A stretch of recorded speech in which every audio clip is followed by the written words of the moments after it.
Kisah teror hantu pocong culi ini sempat heboh di Yogyakarta. Dulu, tahun 2000-an awal, terdapat sebuah teror hantu pocong yang konon katanya ingin meminta tolong untuk dilepas tali pocongnya. Pocong tersebut bernama pocong culi. Istilah culi diambil dari kata bahasa Jawa yaitu njaluk diuculi, atau dalam bahasa Indonesia artinya minta dilepas. Selayaknya cerita hantu pocong pada umumnya, konon sosok pocong culi ini akan berkeliling ke desa-desa untuk meminta seseorang agar melepas tali pocongnya. Namun yang membedakan pocong culi dengan pocong lainnya adalah pocong culi akan berkeliling sambil berkata, "Culi, culi, culi." Cerita pocong culi ini sangat melegenda di daerah Yogyakarta, terutama di daerah Demangan, Jalan Gejayan, dan Jalan Solo. Katanya, pocong culi itu berasal dari makam Bethesda di Yogyakarta. Warga setempat percaya bahwa pocong culi adalah arwah dari warga yang ketika hendak dikubur lupa untuk dilepas tali pocongnya.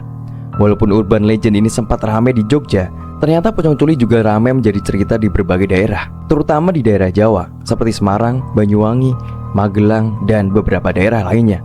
Menurut cerita, kadangkala pocong culi tidak hanya berkeliling di desa-desa, melainkan juga mampir di rumah-rumah dan menggedor-gedor pintu rumah warga setempat. Suara gedoran pintu yang keras akan membuat penghuni rumah terbangun dari tidurnya. Dan suara keras tersebut terjadi karena sosok pocong culi akan menggedor pintu rumah mereka menggunakan kepalanya. Selain mengganggu dengan cara bertamu ke rumah-rumah, pocong culi juga akan meneror para pedagang keliling atau pedagang angkringan.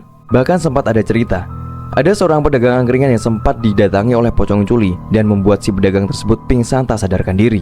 Dengan hebohnya teror pocong culi, sempat membuat para warga pada zaman itu takut untuk keluar rumah sesudah Isya. Dan cerita tentang teror pocong culi sudah tidak pernah didengar lagi di beberapa tahun kebelakang. Ada yang bilang kalau berakhirnya teror pocong culi karena sudah ada orang yang membantu melepas tali si pocong. Walaupun ada beberapa orang yang meragukan hal tersebut, kebenaran tentang teror pocong culi yang sempat menjadi urban legend di Jogja ini masih menjadi cerita yang simpang siur. Ada yang bilang jika teror tersebut nyata dan ada beberapa orang yang sudah didatangi. Namun tidak sedikit juga yang meragukan tentang teror pocong culi yang sempat ramai tersebut. So, gimana menurut kalian? Apakah kalian percaya dengan teror pocong culi? Atau ada dari kalian yang pernah mengalami teror tersebut? Komen di bawah.